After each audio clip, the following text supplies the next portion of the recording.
Shout out to Pat Bev, by the way. I'm not a fan, but I respect your opinion. So everybody's hating on Pat Bev because he's going at Chris Paul, saying like, oh, Chris Paul is he's a cone. He doesn't play no defense. I wouldn't have said that. I just would have said, yeah, his defense is spotty. He's saying Chris Paul, yes, he has the numbers because he played like 100 years, which I think is 17 years.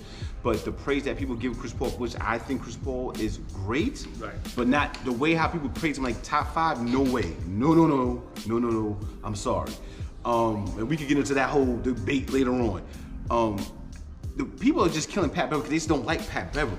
So my thing was, and I said to you, if this was Paul Pierce, that most people like Paul Pierce. You mean IG Live Paul Pierce? PG-13 ESPN. ESPN Paul Pierce. If ESPN Paul Pierce was saying this, would this been this much out? Because I seen Matt Barnes say something. I think Steven Jackson said something.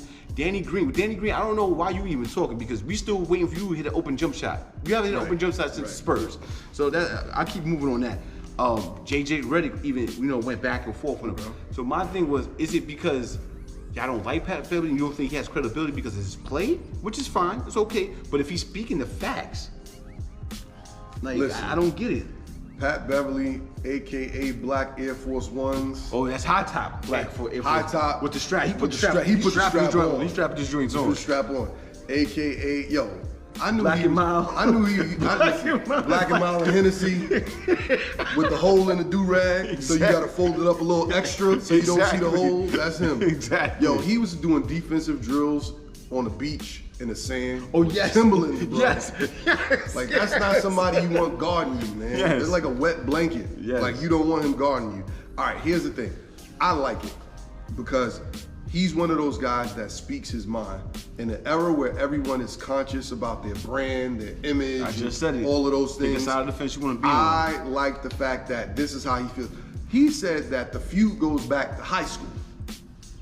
You saw the clip when he said he went back to high school? I didn't see that part. Now, he said he was in high school. He said Steph Curry was his roommate at the summer camp, the basketball camp, whatever. Chris Paul, LeBron, and them, they had their plays. He said OJ Mayo and all of them was there. He said he crushed Chris Paul. And he said Chris never gave him his props from there. And he just had an issue with, look, it's just some people that you just don't like, yo. There's just some people listen, I'm fine with that, but like, my thing is with Chris Paul at this point, it's like, y'all praise Chris Paul so much, but then y'all take it light when y'all criticize him. Like, it's real light criticism. It's not like how people criticize, Harden. And I'm gonna use Harden, because Harden's a perfect example. People are killing James Harden on television. People are like, oh, Chris, he got, he has for Clef. He's favored. He's a very favorable character. Like, a lot of people like him. He's a likable guy. But see, that's what I talk about. People like that's spinning the narrative for people like you like.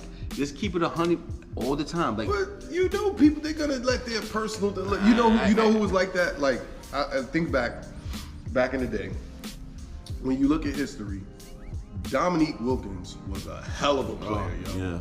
A hell of a player. But when it came to all-star votes, when it came to commercials, to advertising, he just never, and I don't know why.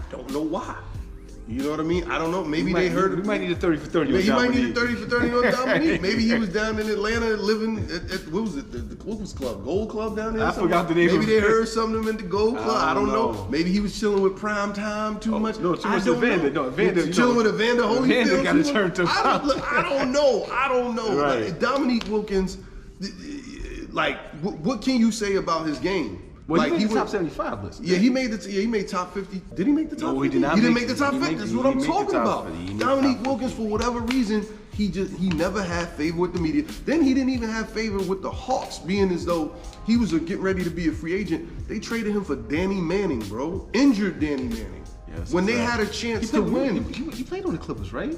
Dominique, yeah, he went to the Clippers, started averaging more points with the Clippers than he had at the Hawks. Then he ended up in Boston. Then he finished up with Orlando. No, the Spurs. You remember? Oh, with the Spurs, yeah. He was part of the tank for Tim Duncan. Tank for Tim Duncan team. He was definitely. He was putting a video game. Right. He never got that respect, man. So his favorability goes a long way. I get it. And like somebody talking about money. Byron Allen once told me. He said. Girl, Byron. He said, look, in comedy, it's better to be well liked and humorous than an asshole and extremely funny. Because even if you're extremely funny and you knock them dead, but you're an asshole off stage, then people not gonna fuck with you. Right. He said, but if you're simply just humorous and people like you, that'll get you further than anything else. I believe that. Yeah, I definitely believe that. All right, Byron, you can send a check to All In Together LL. Listen, shout out to Pat Bev. I mean, listen, keep your you got. I'm gonna tell you one thing. You got yourself a job in TV now. That's a fact. In this day and age, the polarizing character. Listen, you and JJ Redick are definitely gonna be on TV for a lot more. You're not gonna get the Tom Brady deal, but yo, that's crazy. That's crazy. You ain't gonna get the Tom Brady deal, but you're gonna get a good deal up in good old Connecticut with ESPN. I'm not even gonna talk about that Tom Brady. Save Tom Brady for later. We save Tom Brady with that bag they gave him for that is crazy. We'll say, and we don't know he's gonna be good. Well, listen, hold on. His wife, you know she a witch, right? I'm done. All right, we're gonna save that for next. Yeah, she be setting it up for him. That's why he got that money. All right, we're gonna holler at y'all later. Later, y'all.